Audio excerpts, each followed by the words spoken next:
UKPSC mains lecturer में जो आया है ना, ये क्वेश्चन बहुत ज्यादा इजी है, 2020 में आया था।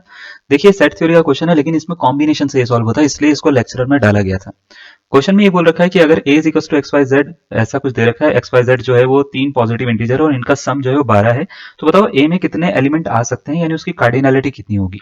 तो कभी भी किसी भी सेट की कार्डिनलिटी अगर आपसे पूछी जाती है, मान लेते हैं कि एलिमेंट का सम दे रखा है कुछ, जैसे यहाँ पे x plus Y plus Z 3 elements हैं, एक्स वाई जेड, इनका सम दे रखा है वेरिएबल का 12 है, तो कार्डिनलिटी निकालने के लिए एक तरीका होता है। देखो अगर ऐसा होता है कभी, अगर मान लेते हैं एक्स वाई जेड बहुत सारे एलिमेंट है, इनको ऐड कर दिया और मान लेते हैं के टाइम्स तक ऐड कर दिया और इसकी वैल्यू कुछ एन आ रही है, तो इसका अगर मेरे को मान लेते हैं टोटल कार्डिनलिटी निकालनी होगी कि इससे कितने एलिमेंट्स बन सकते हैं, ठीक है ना। तो याद रखिएगा उसका फॉर्मूला होता है n माइनस वन सी के माइनस वन।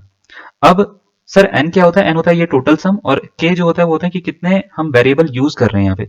जैसे यहाँ पे 3 वेरिएबल यूज करें तो k की वैल्यू 3 है, और यहाँ पे टोटल सम 12 है तो n की वैल्यू 12 है। तो अगर मैं इस फॉर्मूले से इसमें सॉल्व करता हूँ कि a की कार्डिनलिटी निकालनी हो मेरे को, तो वो होगी n माइनस वन यानी 12 माइनस एक, c k माइनस वन यानी 3 माइनस एक। अब ये बनेगा बच्चे 11c2।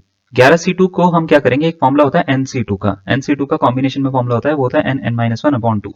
इससे सॉल्व कर देंगे तो 11c2 की जो वैल्यू आएगी वो आएगी 11, 11 माइनस वन 10 अपॉन टू कर देंगे, इससे इसको काट देंगे 5 बारी में, 5 बारी में काटेंगे तो 55 इसका आंसर आ जाएगा, और ये इसका करेक्ट आंसर है, ऑप्शन नंबर सी इसका क्या है करेक्ट आंसर। इसी तरह के और शॉर्ट ट्रिक्स के लिए हमारे साथ में आप जुड़ सकते हैं, चैनल को सब्सक्राइब कर सकते हैं। धन्यवाद।